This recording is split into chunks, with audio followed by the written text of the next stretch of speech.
Hola, buenos días. Bienvenidos al proyecto IPG Patsala de Español.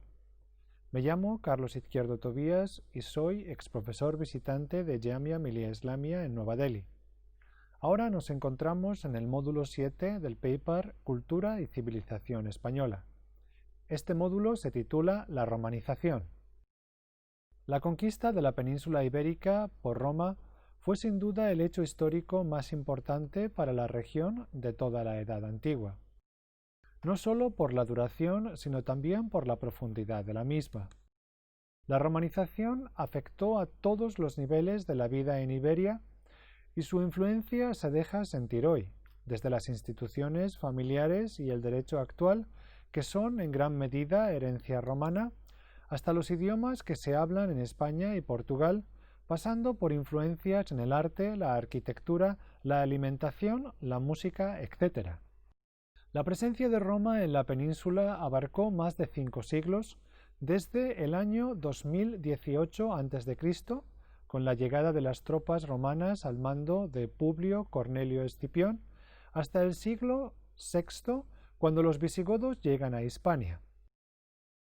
En este módulo vamos a seguir el siguiente esquema. Primero estudiaremos el desarrollo histórico del proceso y posteriormente el fenómeno conocido como romanización, entendido este como un trasvase cultural masivo que tuvo, entre otras consecuencias, el uso del latín y la pérdida de las lenguas que se hablaban con anterioridad, la excepción es el euskera, la construcción de edificios y vías públicas, instituciones jurídicas y políticas, etc.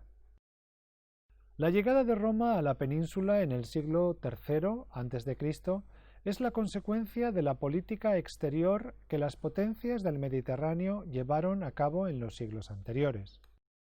Como ya sabemos, griegos y fenicios habían llegado a la península en busca de materias primas y creado ciudades destinadas al comercio. Pero con la llegada de los cartagineses, el dominio empezó a ser militar y no solo comercial, lo cual provocó una rivalidad creciente entre Cartago y Roma que tuvo su primera consecuencia seria en la Primera Guerra Púnica entre los años 263 y 241 a.C., que ganó Roma. A partir de entonces, el general cartaginés Amílcar Barca decidió convertir el oriente de la península en un territorio desde el que expandir su dominio. Su sucesor, Asdrúbal, continuó esta política de expansión y diplomática y fundó Cartago Nova, actual Cartagena, en Murcia, un enclave estratégico. Cuando Asdrúbal fue asesinado en el año 221 a.C., su sucesor fue Aníbal Barca, quien en el año 218 decidió atacar Roma, dando comienzo a la Segunda Guerra Púnica. En el siguiente mapa se muestra el avance de los cartagineses sobre la península a finales del siglo III. La amenaza de Aníbal sobre Roma era muy real, y por ello el Senado romano decidió enviar al general Publio Escipión para enfrentarse con Aníbal en Hispania, a donde llegó en el año 218. A partir de entonces, el Senado pasó a considerar Hispania como provincia romana. Sin embargo, no pudo evitar que Aníbal cruzara los Pirineos y marchara hacia Italia, así que decidió dejar a gran parte de su ejército en Hispania al mando de su hermano y regresar a Roma para enfrentarse con Aníbal. El objetivo de esta decisión de mantener las tropas en la península ibérica era atacar la base de Aníbal y cortar sus líneas de suministro y comunicación con Cartago Nova y Cartago. Este hecho fue muy relevante para la historia de Hispania, pues provocó que la presencia romana fuera muy temprana, pues el ejército estuvo luchando en la zona durante más de 10 años. Por esta razón, el este y sur de Hispania fueron rápidamente incorporados a la administración romana y en consecuencia su romanización fue muy rápida. Conviene señalar en este punto que el objetivo inicial de la entrada de Roma en la península no fue el de obtener sus recursos económicos, como fue el caso de griegos y fenicios, sino bien esto vendrá poco después. El primer interés que mostró Roma por la península fue el de contrarrestar a la presencia cartaginesa y consecuentemente los primeros contactos que tuvo con los pueblos indígenas estuvieron destinados a frenar la expansión de Cartago. Así pues, durante los primeros 12 años, la provincia romana llamada Hispania fue en realidad un destino militar donde se libraron muchas batallas. En el siguiente mapa se puede ver un esquema del desarrollo de las mismas. La Segunda Guerra Púnica se saldó con la expulsión definitiva de los cartagineses del sur de la península en el año 206 con la rendición de Gades, actual Cádiz. Pero el fin de la campaña militar no vio la retirada de las tropas, sino que Roma aprovechó su presencia militar para dominar la zona e incorporarla progresivamente. Vamos a hablar ahora sobre la organización de Hispania entre los años 205 y 133 a.C. Durante estos años se produce la expansión militar de Roma por todo el Mediterráneo, que la llevará a ser la potencia dominante de la zona. Como sabemos, la zona sur y este de la península ya estaba acostumbrada a la presencia de colonizadores extranjeros y en este sentido fue más receptiva a las influencias del modo de vida romano. Terminada la conquista del sur y el este, Roma se centró en dominar a los pueblos del centro y del oeste de la península mucho más guerreros. Estos suponían una amenaza para la hegemonía romana en la zona. Las guerras llevadas a cabo en esta segunda fase se conocen con el nombre de guerras lusitanas y celtibéricas, pues era contra estos pueblos contra los que Roma luchaba. En ellas, Roma encontró mucha más resistencia que en el caso de los pueblos de la zona sur y oriental, pues el sistema de organización tribal era muy fuerte y el carácter guerrero de estos pueblos muy grande. Podemos situar temporalmente estos enfrentamientos entre los años 155 y 133, cuando tiene lugar la conquista de Numancia. A partir de este momento, el dominio romano se extiende por prácticamente toda la península, a excepción de los núcleos de resistencia en la zona norte, los pueblos astures, cántabros y galaicos. Y comienza una fase de dominio que busca expandir las formas de vida romanas en la población local. Comienza así la romanización propiamente dicha, con la fundación de ciudades, la creación de una red de calzadas para el transporte, la creación de instituciones, etc.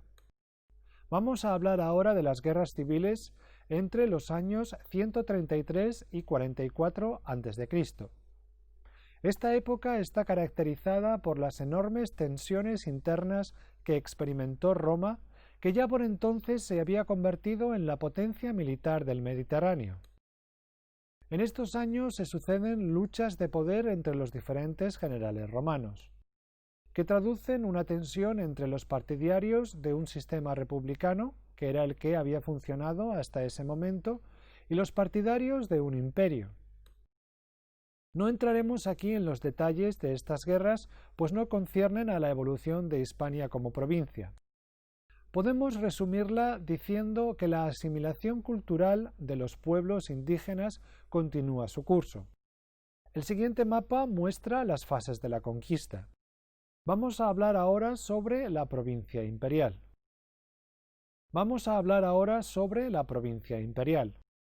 El periodo de las guerras civiles en Roma termina con la llegada al poder de Augusto, momento a partir del cual la República Romana se convierte en un imperio.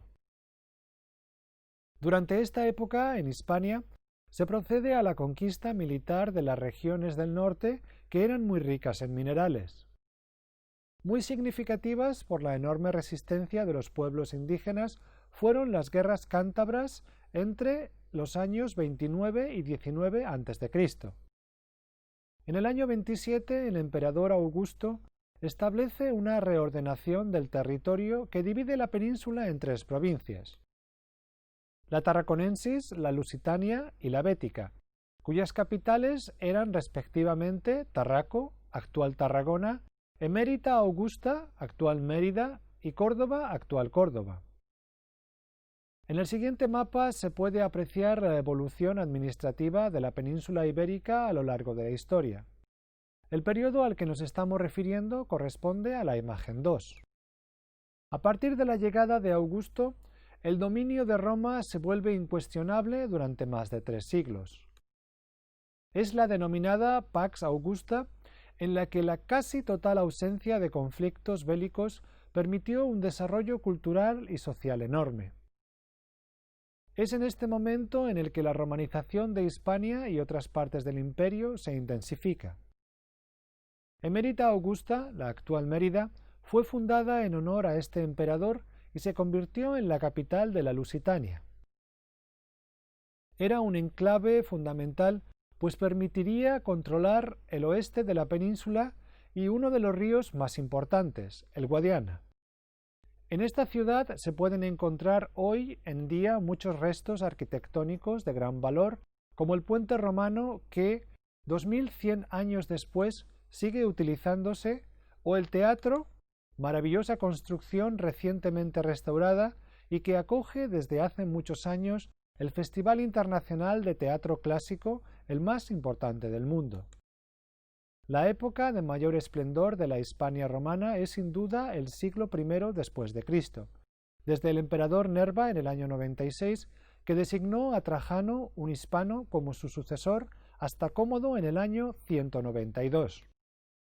En estos años los hispanos ocupan puestos de máxima importancia en el imperio y destacan también en el ámbito como la filosofía, Séneca, la retórica, Quintiliano y las artes. En el plano político, los emperadores Trajano, Adriano y Marco Aurelio eran oriundos de Hispania y supieron llevar a Roma a su máximo esplendor. En esta empresa, la importancia de los comerciantes hispanos, así como de los recursos que procedían de esta región, fueron esenciales. Sin embargo, tras este periodo, Roma entra poco a poco en decadencia. Primero se produce una crisis económica motivada en gran parte por la necesidad de mantener económicamente un ejército que no obtenía compensaciones económicas en forma de guerras de conquista. Las reservas de metales preciosos del Estado se redujeron enormemente y ello provocó devaluaciones de la moneda, lo cual fue compensado con aumentos de impuestos que en Hispania fueron muy duros. Esta situación de decadencia culmina con el colapso del siglo II, momento en el que empiezan a producirse las primeras invasiones bárbaras. Entramos así en la etapa final del dominio romano, conocida como Bajo Imperio Romano. A continuación vamos a estudiar los aspectos más importantes de la influencia romana en el posterior desarrollo de la historia de España. A continuación vamos a estudiar los aspectos más importantes de la influencia romana en el posterior desarrollo de la historia de España. Poco a poco, a medida que los pueblos indígenas iban incorporando las instituciones y costumbres de la sociedad romana, el latín pasó a ser la lengua que utilizaban. La influencia lingüística fue tan importante que, de las lenguas actuales que se hablan en la península ibérica, tan solo el euskera o vasco no es de origen latino. Todas las demás, desde el portugués y el gallego hasta el castellano y catalán, derivan directamente de la lengua de los conquistadores romanos. Por esta razón se las denomina lenguas romances. No obstante, hay un sustrato de las lenguas indígenas de aquella época que ha sobrevivido en el español actual. Evidentemente es muy pequeño dada la lejanía temporal. Pero se puede rastrear en algunas palabras como balsa, barraca, galápago, garza, morro, perro o virar. No obstante, la influencia de estas lenguas en la actualidad es mínima, con excepción evidente del vasco que se sigue hablando. La sociedad de Hispania era una réplica de la sociedad romana que era bastante uniforme en todo el imperio. La división más evidente era entre hombres libres y esclavos, que era reconocida en el derecho romano. Tan solo los hombres libres podían participar activamente en la sociedad, mientras que los esclavos se encargaban de la producción económica, especialmente la agrícola y minera.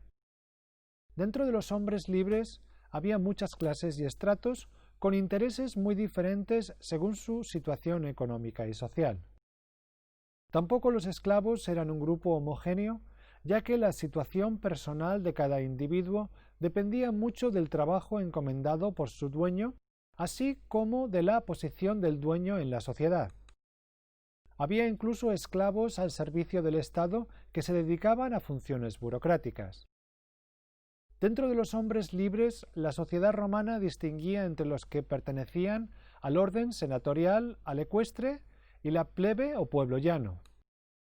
Los senadores se encargaban del gobierno de la ciudad de Roma y del imperio y por ello ocupaban los cargos más importantes de la administración. Eran muy ricos y poseían grandes propiedades, mientras que los caballeros estaban más ligados al manejo del dinero y a tareas dentro del ejército.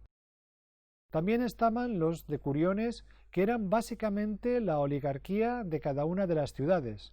Finalmente estaba la plebe. La plebe eran en realidad todos los demás ciudadanos libres que tenían derechos. Podían ser artesanos o campesinos, así como otros ciudadanos romanos que no tuvieran fuentes económicas para pertenecer a los órdenes superiores. Es importante señalar que los grupos de hombres libres no constituían castas cerradas, sino que había cierta movilidad social. Cualquier individuo podía ascender de un orden a otro por orden del emperador. Por ejemplo, un caballero podía convertirse en senador si contaba con el apoyo imperial. Esta era la división social en todo el imperio e Hispania como provincia romana reproducía este sistema. A lo largo de la romanización, gran parte de la población indígena fue asimilada, aunque de nuevo con grandes diferencias entre las regiones. La aristocracia indígena del sur y el este se adaptó fácilmente, obteniendo pronto la ciudadanía romana, aunque su integración en los órdenes elevados fue más lenta. Poco después, algunos se mezclaron con miembros romanos de los grupos dominantes y se integraron así en el imperio, de modo que encontramos descendientes de colonos romanos o itálicos mezclados con familias indígenas. Sin embargo, la gran mayoría de la aristocracia indígena se integró en el orden de los decuriones, es decir, de las oligarquías de sus ciudades de origen, donde continuaron teniendo una gran influencia. Las regiones más romanizadas estaban constituidas por unas pocas familias emparentadas entre sí que controlaban la administración y los recursos.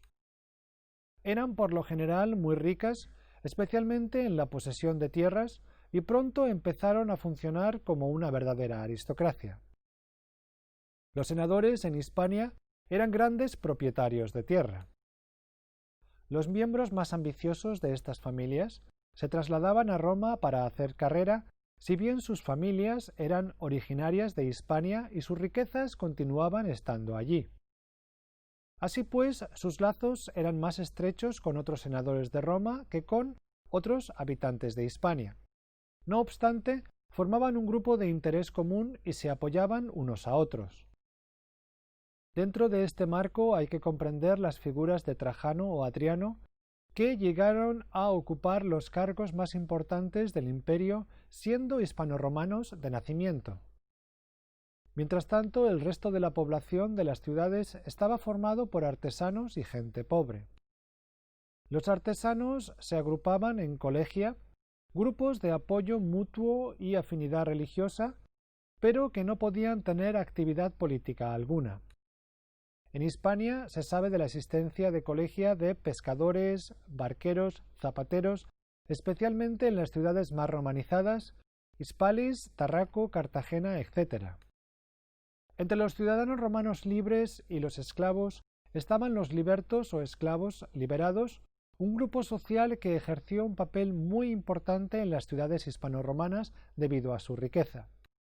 Muchos de ellos se dedicaban a actividades comerciales o poseían tierras compradas o arrendadas a sus antiguos dueños. Finalmente, los esclavos constituían el grueso de la actividad económica. Estaban empleados esencialmente en el trabajo de las minas, la agricultura y la artesanía. Durante el Bajo Imperio, a partir de la crisis del siglo III, hubo un gran cambio en el orden social que afectó a Hispania como al resto del imperio. La crisis económica arruinó las ciudades, que fueron desocupándose paulatinamente, provocando la ruina de los aristócratas locales. Los grandes propietarios, esencialmente senadores, ocuparon su lugar. Durante esta época también se borraron en gran medida las diferencias entre plebe y esclavos. Si bien jurídicamente la división no desapareció, de facto, apenas había diferencias. Así pues, durante el Bajo Imperio en Hispania había realmente dos grandes grupos sociales: los grandes propietarios como grupo dominante y los campesinos libres, empleados en el trabajo del campo o esclavos. Al disminuir drásticamente la importancia económica de las ciudades, se sentaron así las bases del régimen feudal que dominará durante toda la Edad Media. Vamos a hablar ahora sobre la red de comunicaciones. En esta misma línea, otra gran aportación de Roma fue el desarrollo de una importante red de carreteras mantenidas por el Estado, en las que usaban piedra para el trazado, lo que permitía el tráfico de carretas. El objetivo de estas construcciones era el intercambio comercial y por ello las vías más importantes eran las que comunicaban las regiones productoras de materias primas con los centros comerciales que comunicaban con otros puntos del Imperio Romano. En las zonas donde estaba el ejército, estas vías permitían una rápida movilización de las tropas. Las vías de comunicación más importantes eran la ruta Hercúlea o Augusta, que comunicaba el valle del Guadalquivir con la Galia e Italia, y la vía norte que comunicaba con Asturias a través de la cuenca del Ebro. Las calzadas estaban realizadas en piedra, lo que permitía el paso de carros para el transporte de mercancías. Vamos a hablar ahora sobre Hispania en el Bajo Imperio Romano entre 284 a 409 después de Cristo. Con el ascenso del emperador Diocleciano entre los años 284 y 305, se inicia en Roma un periodo de absolutismo imperial. El poder del emperador se sustentaba en tres pilares: religioso, político y militar, y el emperador tenía un carácter casi divino. Pero esta centralización y burocratización del poder, unido a la decadencia económica, tuvo como consecuencia que en el siglo IV hubiera multitud de guerras internas por el poder, con el consecuente debilitamiento de Roma.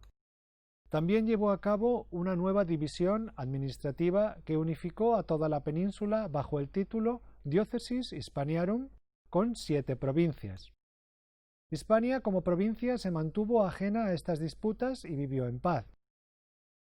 El advenimiento del cristianismo es, junto a la crisis económica, el gran cambio que tiene lugar durante el Bajo Imperio Romano.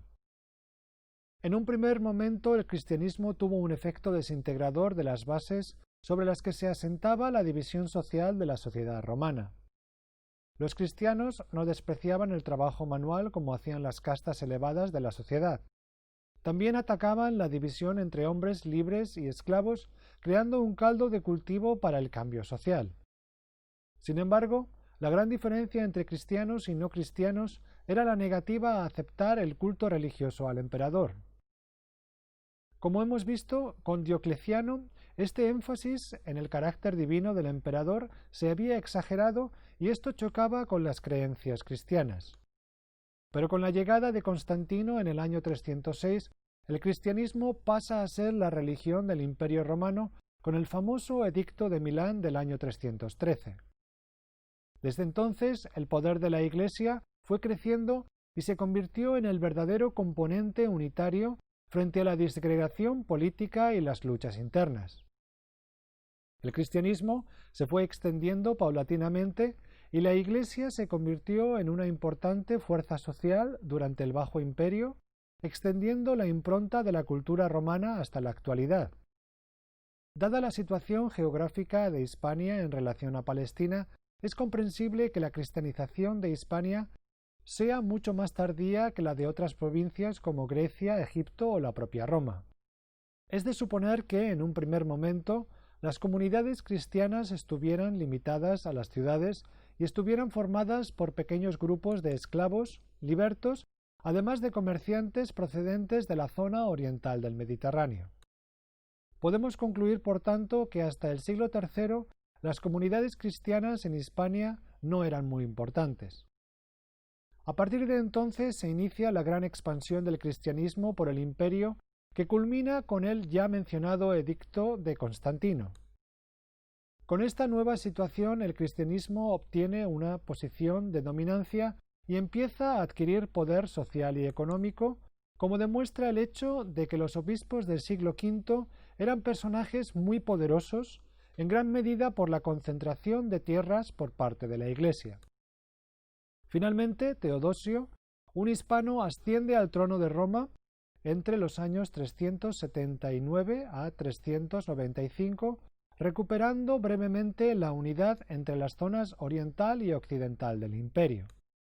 Sin embargo, la decadencia era ya inevitable y nadie consigue impedir que a comienzos del siglo V las invasiones bárbaras lleguen a Hispania, provocando la desintegración final del Imperio romano.